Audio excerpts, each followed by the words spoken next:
Ouais, vous avez reconnu, vous avez vu le nom, voilà, ça fait 17 jours quoi, qu'il vous a abandonné. Mais je suis là. Ça, c'est pas mon intro. On recommence. Et bien, coucou les gars, de retour pour une nouvelle vidéo. C'est encore moi, Eddie Kodjan, l'avenue des jeunes filles, le rétroviseur des vieilles dames, le loup main, celui qui est musclé en esprit et main sur le corps. Tu peux m'appeler la musculature interne, désormais le mec le plus craquant.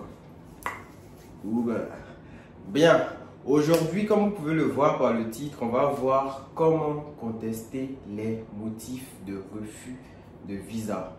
J'ai déjà fait une vidéo dans laquelle j'ai expliqué les motifs de refus. Déjà, pour pouvoir contester les motifs de refus, vous devez connaître pourquoi on vous colle tel motif de refus. Donc, pour ceux qui n'ont pas regardé, je vous exhorte à aller faire un tour sur ma chaîne. Vous allez voir comme titre, explication plutôt, des motifs de refus au visa. Pour ceux qui viennent de me découvrir, n'hésitez pas à vous abonner à cette chaîne, à laisser un pouce vers le haut, à poser vos questions en commentaire de préférence, à poser aussi vos questions sur Instagram. Mais là-bas, c'est moins évident qu'il va voir quoi. Mais il peut vous faire rêver là avec les photos et les vidéos. Vous voyez. Générique.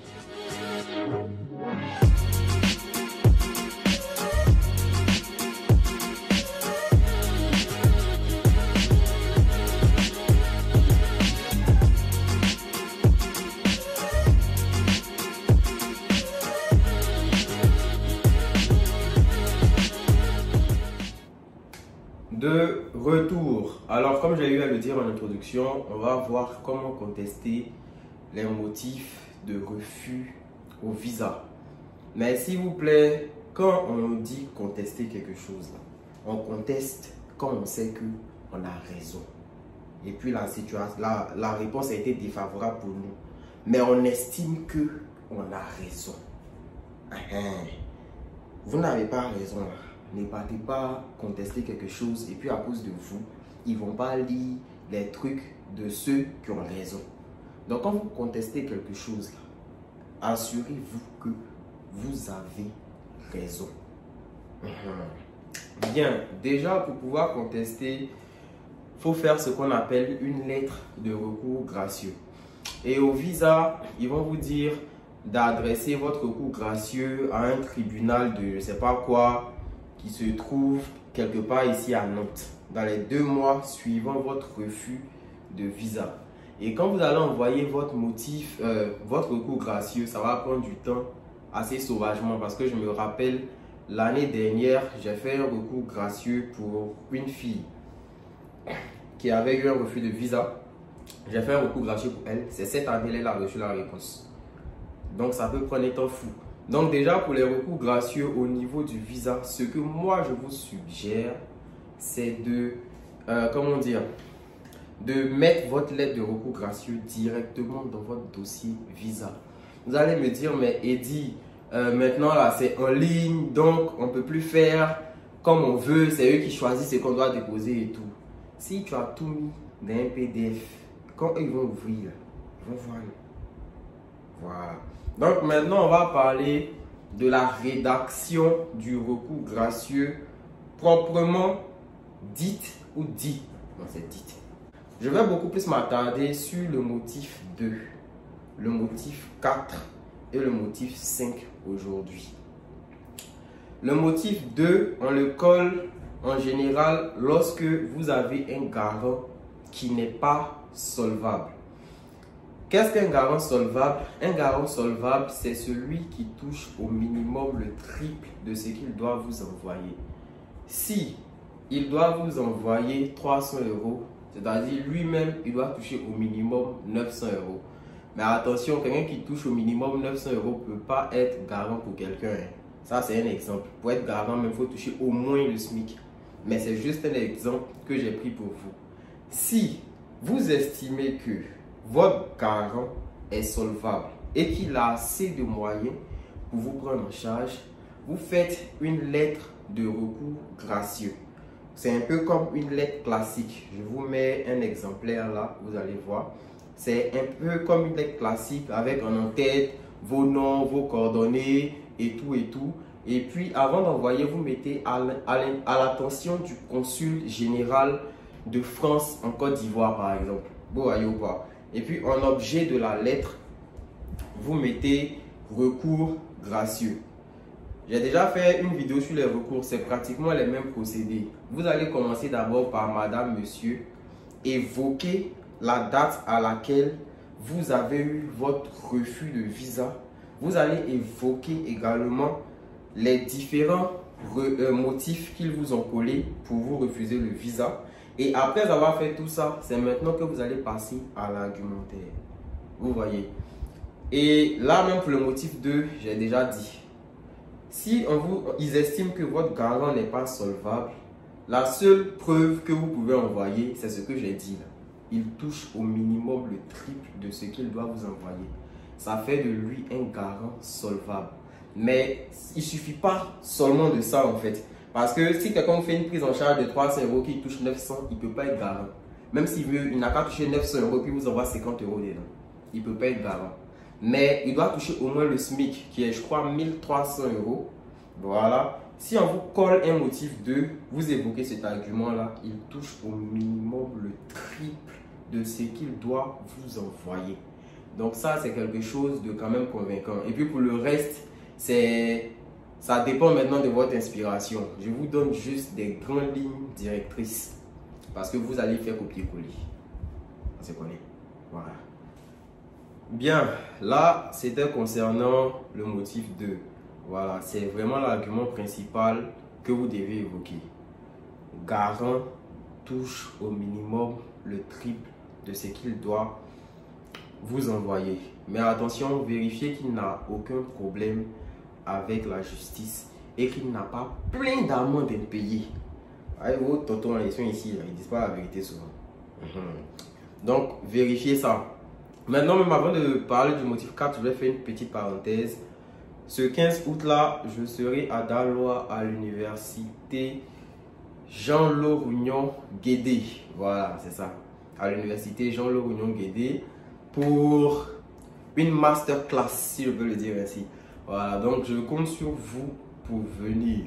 Vous pouvez poser toutes les questions que vous voulez par rapport à Campus France, à Campus Canada. Moi-même, je suis là-bas, hein.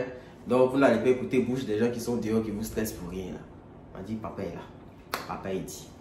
Merci. Maintenant, on va revenir au motif 4.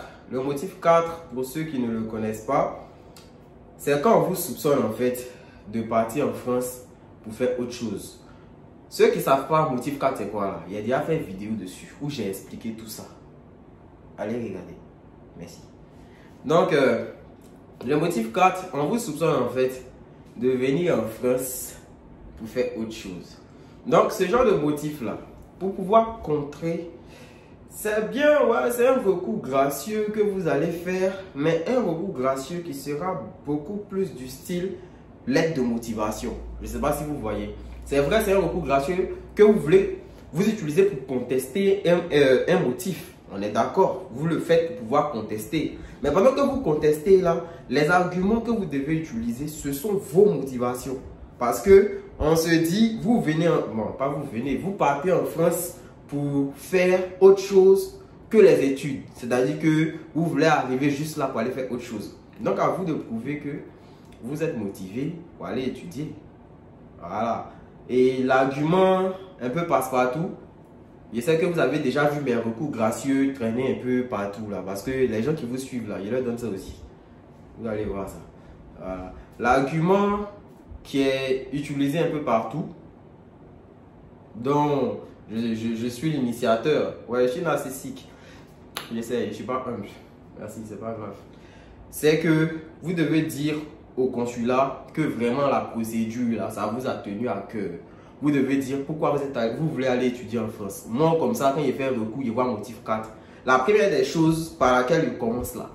Monsieur le consul, cette procédure, je me suis renseigné 3 ans avant de me lancer dans la dite procédure.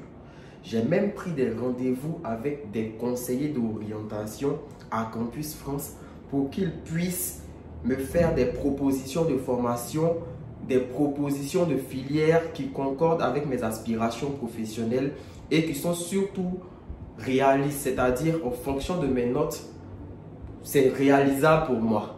Vous voyez, je ne vous dis pas ça dans le français textuel que je mets dans l'aide cours, mais vous comprenez l'idée générale. C'est ça. Vous devez montrer que procédure là, vous avez commencé à faire il y a longtemps, c'est-à-dire que ça vous intéresse depuis longtemps, que vous êtes dedans même depuis la classe de seconde, vous vous renseignez, et que vraiment avec tout ça là, tout le temps que vous avez pris là, l'heure afin de dire que vous partez en France pour faire autre chose là, c'est pas justifié.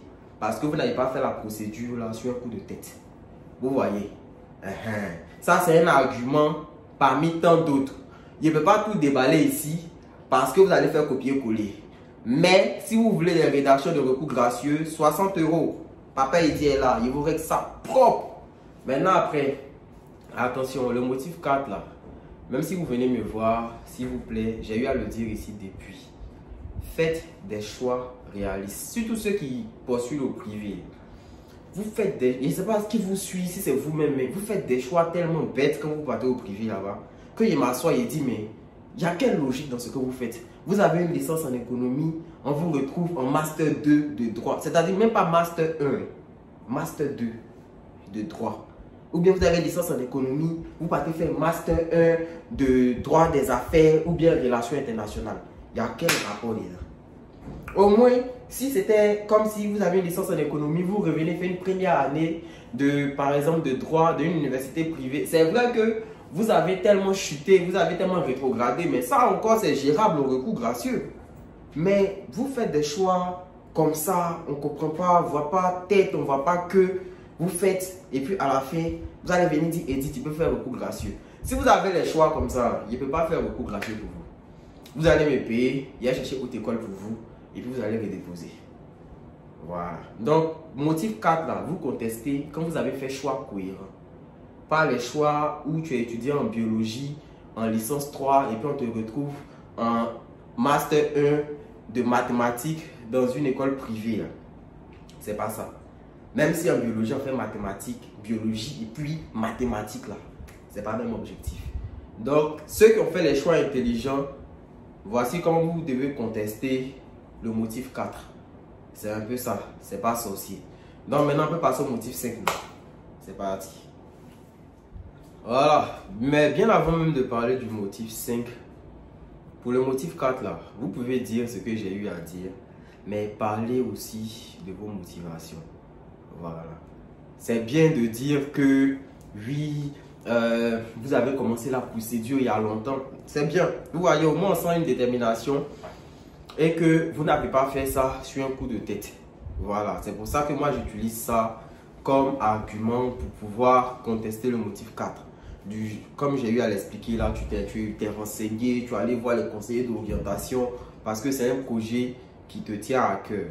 Mais c'est pas sur l'argument. Par exemple, ton choix de filière, pourquoi tu as choisi la France principalement? Tout ça, ça peut intervenir dans le motif 4. Je ne sais pas si vous voyez. Donc, n'hésitez pas.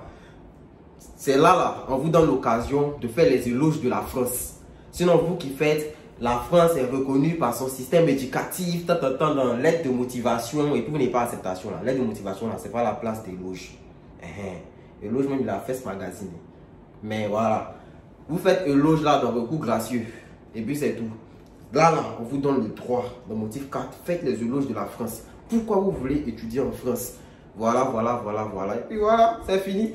Je vous ai dit, ils aiment les monteurs.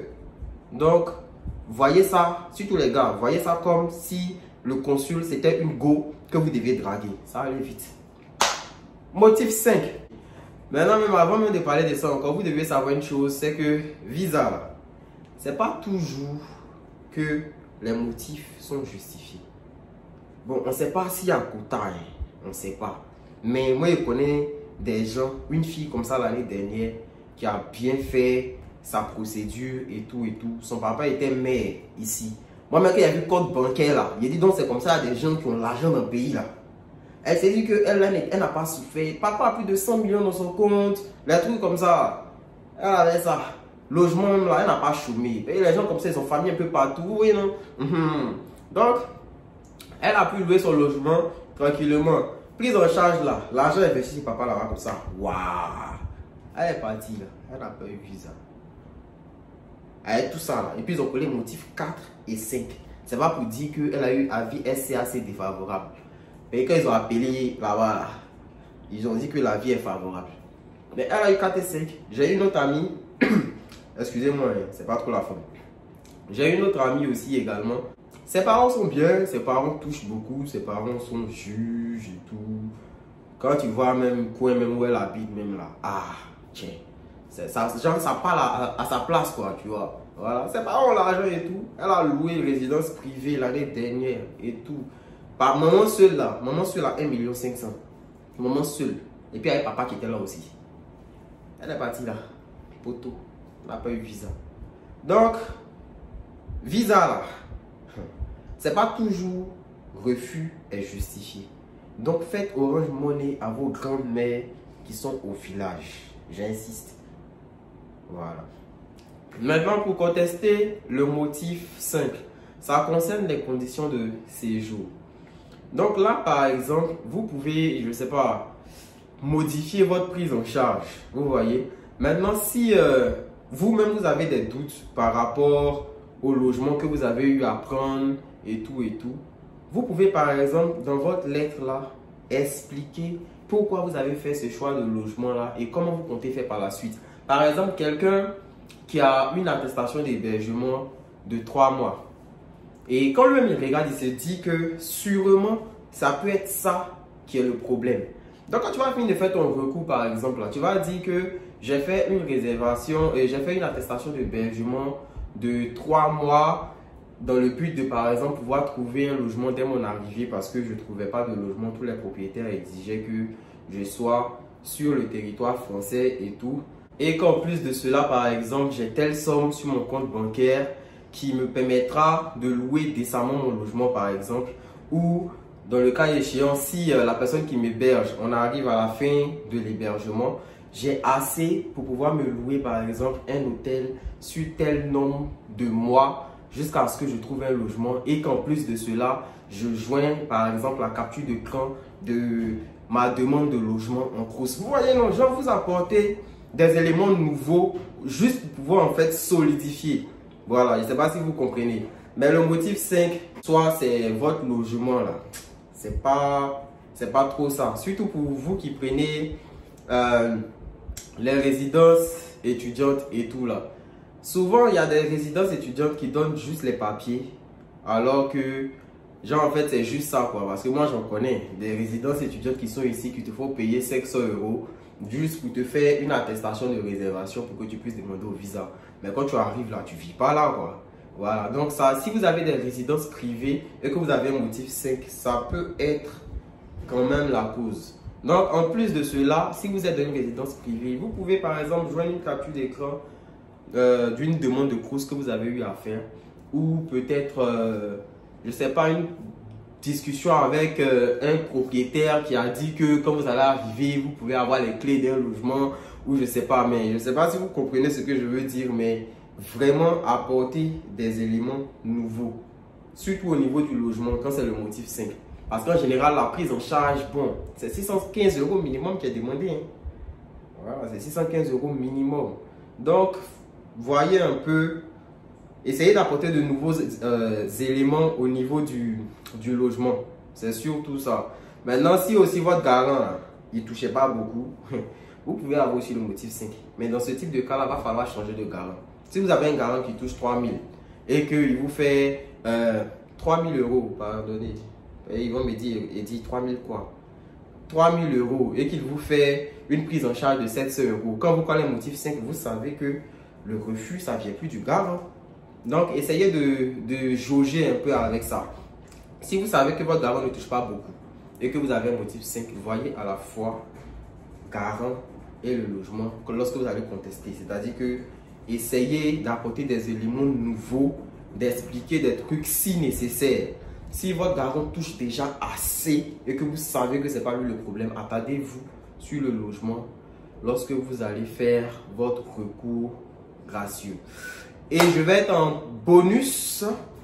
Je vais corriger des recours gracieux de certains d'entre vous dans la prochaine vidéo.